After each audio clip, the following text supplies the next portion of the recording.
Hello friends, আসসালামু আলাইকুম। আশা করি আপনারা সকলেই ভালো আছেন। আলহামদুলিল্লাহ, আমিও ভালো আছি। আজ আপনাদের সাথে শেয়ার করব মগজ ভুনা রেসিপি। দেখতেই পাচ্ছেন মগজগুলো কত সুন্দর হয়েছে। চলুন মগজগুলো ধুয়ে পরিষ্কার করে নিই।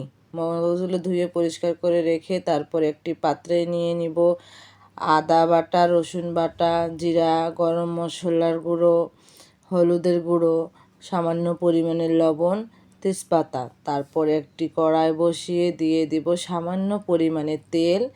তারপর দিয়ে দিব পেঁয়াজটি লাল হওয়া পর্যন্ত অপেক্ষা করব। পেঁয়াজ লাল হয়ে গেলে তারপর ধুয়ে রাখা মগজগুলো দিয়ে দিব।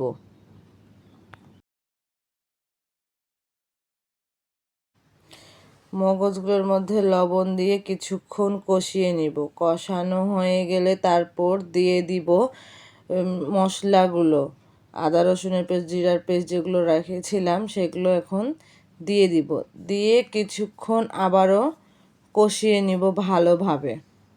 কষানো হয়ে গেলে তারপর দিয়ে দিব সামান্য পরিমাণে পানি। পানিটি আমি এখানে দেখাতে ভুলে গিয়েছি। পানি দিয়ে সিদ্ধ করে নিব কিছুক্ষণ।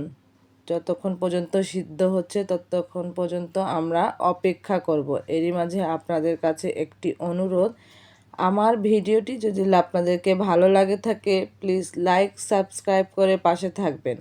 যারা লাইক সাবস্ক্রাইব করে পাশে আছেন তাদেরকে অসংখ্য ধন্যবাদ।